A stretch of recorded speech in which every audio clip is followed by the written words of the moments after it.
Hey everyone, welcome back to the video. So today I will be explaining compound bar charts. Earlier I have explained bar charts and now I will be explaining what is compound bar charts. So basically we will be doing compound bar charts. So part 3. So compound bar charts displays two or more set of data on the same set of axes to make it easy to compare the data. So for example, the chart compares the growth rate of children born to mothers with different educational levels. So, for example, if we have with no education and we have to compare it with secondary or higher education, so we can use the same graph and plot the same country of two types of education in one bar instead of making two charts for different education levels. So, for example, over here we have we have right down in below we will write country, and on the left side we will write percentage of children with growth problems. So percentage of children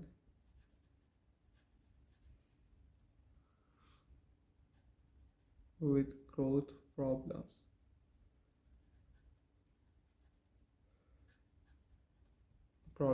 So here we can write up till 60. So 10, 20, 30, 40, 50, and last is 60. And on the below we can write here we can write Egypt,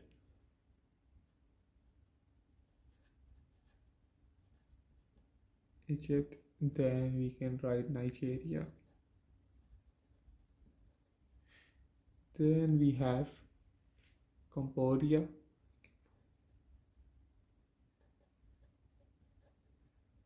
and last is Senegal. So for example, we have to first show which bar will represent which. So here I will do for education no education we will draw a bar which will be empty, and for secondary or higher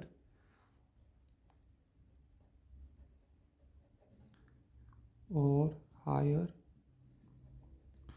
we will draw the bar with lines or shaded. This is the indication for secondary or higher, and for no education it is blank. So for Egypt, if we have no education, that will be 40, and for secondary or higher we can show 30, and for secondary or high we will shade this like this to show that this is different from the other one, to make a comparison instead of two being the same. Then for Nigeria, the number of non-education will be 50, and for secondary or higher it is 25, and we will shade this like this.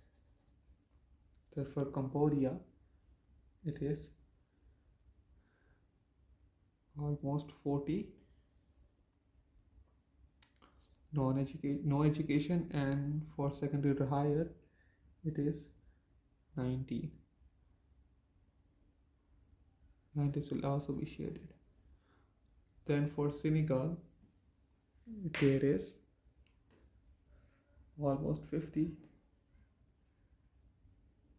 and for no education it is with secondary education it is 30, and we will shade this. So in this way you can see that the children born to mothers with secondary or education are less likely to experience growth problems because their bars are shorter than the bars for children whose mothers have only primary education. So you can make a result or explanation, and you can make explain why this graph is like this, and it will be easier to make a comparison and also tell why this graph has a large impact or any other criteria that is given in the question that you have to answer. So guys, if you like this video and are clear with this video, don't forget to subscribe, like this video, and if any question, don't hesitate and message and comment in below the video and I will reply back. See you in the next video. Bye.